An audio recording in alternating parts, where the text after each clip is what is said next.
Bismillahirrahmanirrahim. Assalamualaikum warahmatullahi wabarakatuh. Perkenalkan, nama saya Muhammad Sadam, nomor induk mahasiswa 21709093. Video ini dibuat dalam rangka menyelesaikan tugas final mata kuliah Hukum Perlindungan Perempuan dan Anak yang dibawakan oleh dosen Ibu Rahayu Konjongian SHMH. Dalam video ini saya akan membahas tentang jenis-jenis kekerasan terhadap perempuan, contoh kasus, serta hubungannya dengan hukum atau aturan yang berlaku dan solusinya. Dalam Kamus Bahasa Indonesia, kekerasan diartikan dengan perihal yang bersifat berciri keras, perbuatan seseorang yang menyebabkan cedera atau matinya orang lain, atau menyebabkan kerusakan fisik. Dengan demikian, kekerasan merupakan wujud perbuatan yang lebih bersifat fisik yang mengakibatkan luka, cacat, sakit, atau unsur yang perlu diperhatikan adalah berupa paksaan atau ketidakrelaan pihak yang dilukai. Kata kekerasan sepadan dengan kata violence dalam bahasa Inggris diartikan sebagai suatu serangan atau invasi terhadap fisik maupun integritas mental psikologi seseorang, sedangkan kata kekerasan dalam bahasa Indonesia umumnya dipahami hanya menyangkut secara serangan fisik belaka. Secara historis, akar terjadinya kekerasan terhadap perempuan yang sangat panjang. Kekerasan itu bermula dari munculnya gender yang diyakini masyarakat, yaitu pembagian peran antara laki-laki dan perempuan yang dikonstruksikan secara sosial dan kultur oleh masyarakat, yang kemudian melahirkan keyakinan adanya sifat feminitas atau perempuan itu lemah, lembut, emosional. Pada era zaman modern sekarang ini, masih ada saja kasus-kasus kekerasan sebagai besar perempuan yang menjadi korbannya, bahkan terjadi hampir setiap hari di berbagai belahan dunia, secara individual maupun secara terintegrasi.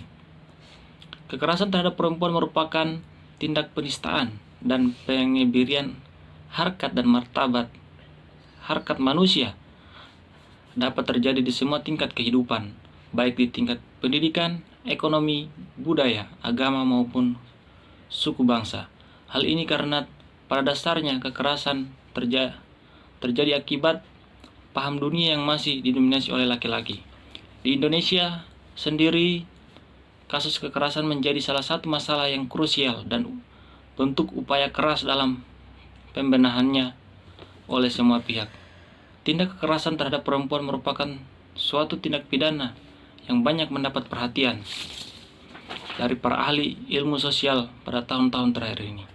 Dari data yang terkumpul, belum diketahui secara pasti berapa banyak wanita atau istri yang menjadi tindak pidana, mulai dari keengganan memberi nafkah kepada istri sampai kepada kekerasan seksualitas. Kekerasan terhadap perempuan masih terus berlangsung. Dewasa ini semakin menjadi salah satu isu krusial dalam masyarakat, bukan hanya pada tingkat nasional tetapi juga masyarakat global. Kekerasan terhadap perempuan oleh masyarakat internasional telah dipandang sebagai bagian dari pelanggaran terhadap hak asasi manusia. Karena itu harus dilakukan aksi-aksi konkret untuk penghapusannya. Pada skala nasional, realitas sosial Indonesia hari ini memperlihatkan bahwa kekerasan terhadap perempuan juga masih berlangsung di segala ruang, domestik maupun publik, di segala waktu, dan dilakukan oleh banyak orang dengan identitas sosial kultur yang beragam, dari yang dapat dianggap sebagai orang terhormat, terpelajar, dan dianggap saleh sampai orang yang rendahan dan manusia pinggiran. Pada sisi lain, kekerasan terhadap perempuan dalam kenyataannya tidak hanya dilakukan secara individual, melainkan juga oleh institusi sosial, ekonomi, politik, dan budaya. Kita juga boleh jadi kehilangan akal untuk dapat mengidentifikasi secara pasti identitas orang yang diharapkan dapat menjamin keamanan perempuan dari kemungkinan menjadi korban kekerasan. Orang-orang yang paling dekat dan paling terpercaya dengan perempuan sekalipun, seperti ayah, kakak, adik, paman. Dalam sejumlah kasus terbukti juga terlibat dalam aksi kekerasan. Sebagai contoh kasus, yang pertama yaitu kasus KDRT. Salah satu contoh kekerasan yang terjadi pada perempuan adalah kekerasan dalam rumah tangga.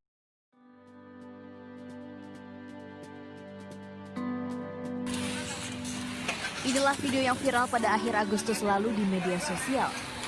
Seorang wanita bersimbah darah berjalan di Jalan Poros Perkebunan Kelapa Sawit, Kecamatan Langgam, Kabupaten Pelalawan Riau. Video diunggah oleh akun bernama Nopel di media sosial Facebook. Di akun tersebut diceritakan, wanita korban pembacokan tersebut telah berjalan sejauh 2 km demi mendapat pertolongan. Korban akhirnya mendapatkan bantuan oleh warga sekitar yang hendak berangkat kerja di perkebunan kelapa sawit. Dalam percakapan, diduga korban dianiaya oleh suaminya. Korban pun sempat dirawat ke RSUD Arifin Ahmad, Pekanbaru. Usut peristiwa tersebut, polisi telah meminta keterangan 2 orang saksi. Negara Indonesia juga telah mengeluarkan berbagai peraturan hukum untuk melindungi korban dan mencegah terjadinya kekerasan dalam rumah tangga, seperti Undang-Undang Dasar 1945 pada pasal 29G. Kemudian yang kedua, Undang-Undang Nomor 9 Tahun 1999 tentang hak asasi manusia. Kemudian yang ketiga, Undang-Undang Nomor 7 Tahun 1984 tentang pengesahan Konvensi mengenai penghapusan segala bentuk diskriminasi terhadap wanita. 4. Undang-Undang Nomor 1 Tahun 1974 tentang perkawinan. Kelima, Kitab Undang-Undang Hukum Pidana. 6. Kitab Undang-Undang Hukum Acara Pidana. Ketujuh, Undang-Undang Nomor 23 Tahun 2004 tentang penghapusan kekerasan dalam rumah tangga. Kekerasan pada perempuan di Indonesia sendiri telah diantisipasi dengan Undang-Undang Nomor 23 Tahun 2004 tentang kekerasan dalam rumah tangga. Dari pembahasan mengenai permasalahan kekerasan dalam rumah tangga ini mempunyai tujuan, yaitu dapat menghapus sedikit demi sedikit kekerasan yang penghapusannya sendiri bertujuan untuk pertama, mencegah segala bentuk kekerasan, yang kedua, melindungi korban kekerasan, yang ketiga, menindak pelaku kekerasan, yang keempat, memelihara keutuhan rumah tangga yang harmonis dan sejahtera. Setiap warga negara berhak mendapatkan rasa aman dan bebas dari segala bentuk kekerasan sesuai dengan falsafah Pancasila dan Undang-Undang Dasar Negara Republik Indonesia tahun 1945 bahwa segala bentuk kekerasan, terutama kekerasan dalam rumah tangga, merupakan pelanggaran hak asasi manusia dan kejahatan terhadap martabat kemanusiaan, serta bentuk diskriminasi yang harus dihapuskan, bahwa korban kekerasan dalam rumah tangga yang kebanyakan adalah perempuan harus mendapat perlindungan dari negara atau masyarakat agar terhindar dan terbebas dari kekerasan atau ancaman kekerasan, penyiksaan. Tindak kekerasan terhadap perempuan merupakan suatu tindak pidana yang banyak mendapat perhatian dari para ahli ilmu sosial pada tahun-tahun terakhir ini. Dari data yang terkumpul belum diketahui secara pasti berapa banyak wanita atau istri yang menjadi tindak pidana, mulai dari keengganan memberi nafkah kepada istri sampai kepada kekerasan seksualitas. Kekerasan terhadap perempuan masih terus berlangsung. Dewasa ini semakin menjadi salah satu isu krusial dalam masyarakat. Perlakuan yang merendahkan derajat dan martabat kemanusiaan. Contoh kasus yang kedua yaitu tentang perdagangan perempuan. Dalam waktu terakhir, kekerasan terhadap perempuan muncul dengan modus baru, yaitu dengan woman trafficking atau perdagangan perempuan. Perempuan dan anak adalah kelompok yang paling banyak menjadi korban tindak pidana ini. Perdagangan perempuan dan anak merupakan salah satu bentuk perlakuan buruk dari kekuasaan yang dialami oleh perempuan dan anak, dan juga sebagai tindak kejahatan dan pelanggaran hak asasi manusia. Korban diperdayakan tidak hanya untuk tujuan pelacuran atau bentuk eksploitasi seksual saja, tapi juga mencakup bentuk eksploitasi lainnya, misalnya kerja paksa atau pelayanan paksa, perbudakan atau praktik serupa perbudakan. Menurut KUHP pada pasal 297 menyebutkan perdagangan wanita dan anak laki-laki belum cukup umur dipidana selama kurang lebih 6 tahun lamanya. Negara Indonesia sendiri sudah lama berusaha memberikan jaminan hak asasi manusia kepada perempuan dan berkomitmen untuk memberikan perlindungan melalui ratifikasi konvensi penghapusan segala bentuk diskriminasi terhadap wanita yang telah diratifikasikan melalui Undang-Undang Nomor 7 tahun 1984.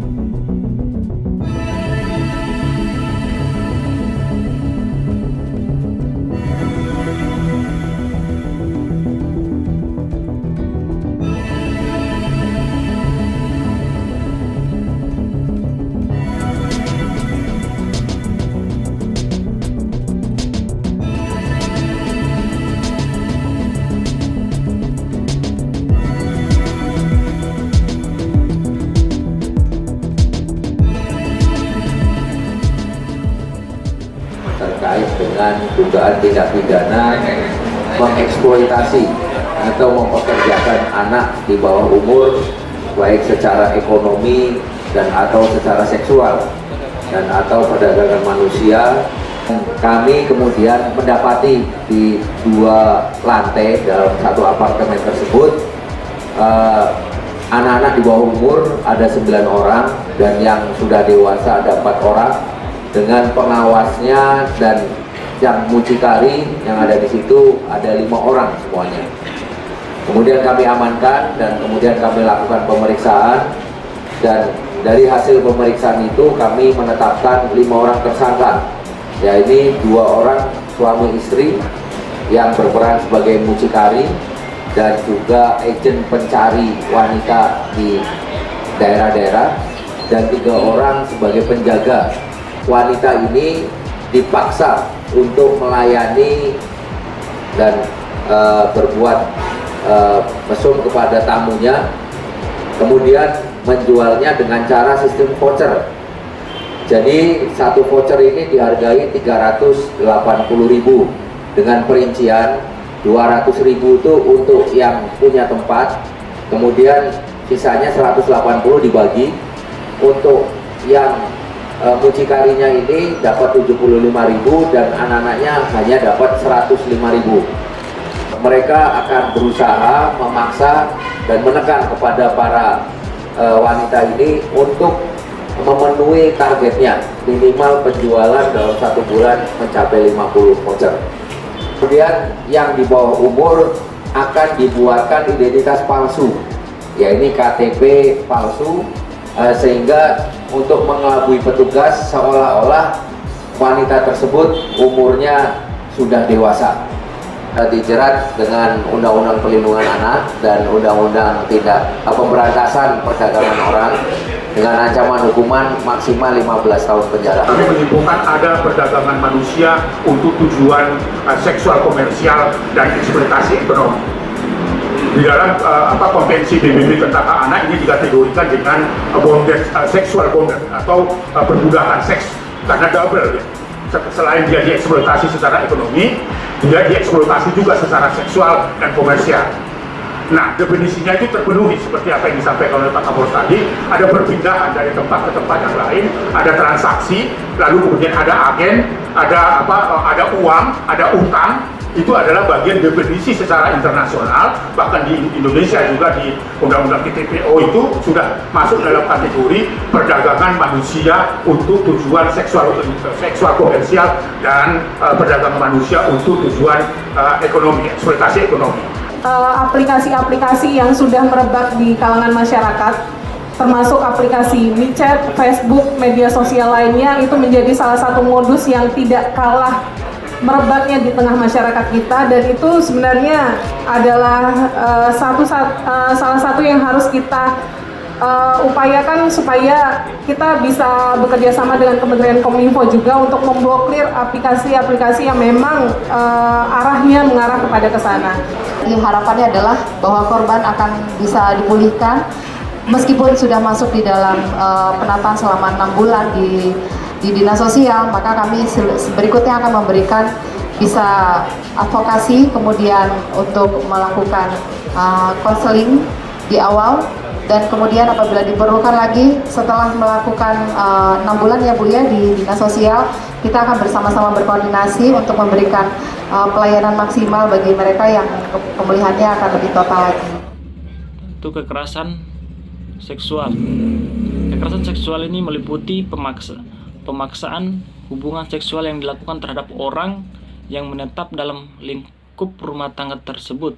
Kemudian kedua, pemaksaan hubungan seksual terhadap salah seorang dalam lingkup rumah tangga dengan orang lain untuk tujuan komersial atau tujuan tertentu. Menteri Pemberdayaan Perempuan dan Anak mengungkapkan hukum bagi pelaku pelecehan atau kekerasan seksual belum mendapatkan ganjaran yang sesuai dengan peraturan perundang-undangan berlaku.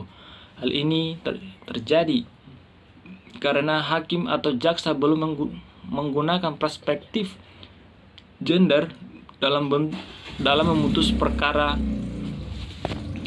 pelecehan seksual. Tak hanya itu, beberapa daerah juga ada yang menggunakan penyelesaian secara adat dengan membayar sejumlah denda, dan ada juga yang memediasi pelaku dengan korban pelecehan seksual. Padahal pemerintah telah membuat berbagai peraturan khusus. Hal ini dilakukan untuk melindungi perempuan dan anak seperti Undang-Undang Nomor 17 Tahun 2017 tentang Perlindungan Perempuan dan Anak.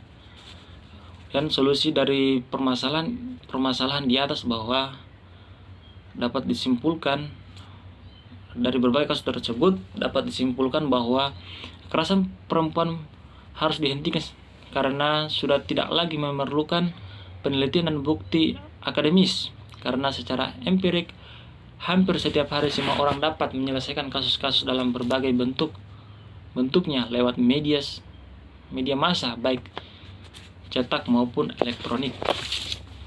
Maka dari itu, untuk mengatasi masalah kekerasan terhadap perempuan secara garis besar sebagai solusi atas beberapa kasus kekerasan terhadap perempuan yang terjadi di semua aspek, perlu adanya tindakan bersama antar semua pihak, baik dari masyarakat sampai dengan aparat, serta perundang-undangan yang berfungsi dengan baik, sehingga masalah kekerasan di Indonesia seperti kekerasan tersebut dapat diatasi dengan baik. Oleh karena itu, untuk mengatasi masalah kekerasan di lingkungan dan di Indonesia secara umum, perlu adanya tindakan bersama antar semua pihak dari masyarakat sampai dengan aparat penegak hukum. Salah satunya dengan adanya sosialisasi yang diharapkan mampu mencegah segala bentuk kekerasan, melindungi korban, menindak pelaku kekerasan sesuai dengan hukum dan perundang-undangan.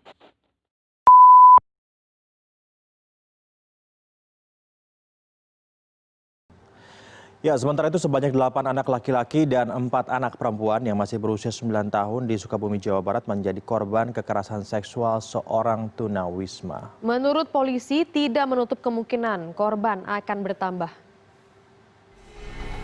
Warga Kampung Coblong, Desa Talaga, Kecamatan Caringin, Kabupaten Sukabumi digegerkan dengan kasus kekerasan seksual yang menimpa 12 anak di bawah umur, yang rata-rata berusia 9 tahun.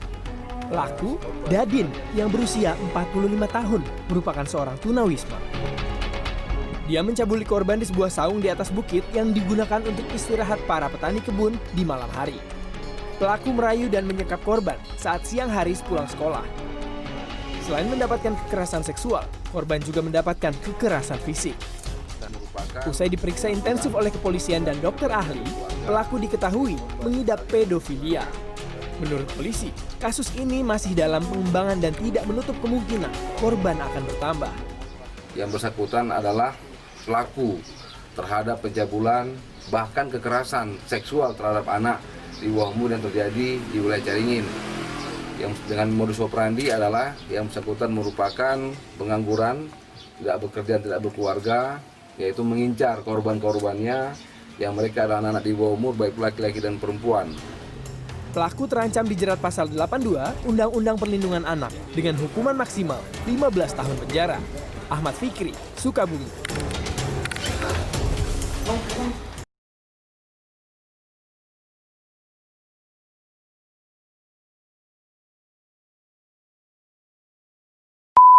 Semua pihak dari masyarakat sampai dengan aparat penegak hukum. Salah satunya dengan adanya sosialisasi yang diharapkan mampu mencegah segala bentuk kekerasan, melindungi korban, menindak pelaku kekerasan sesuai dengan hukum dan perundang-undangan.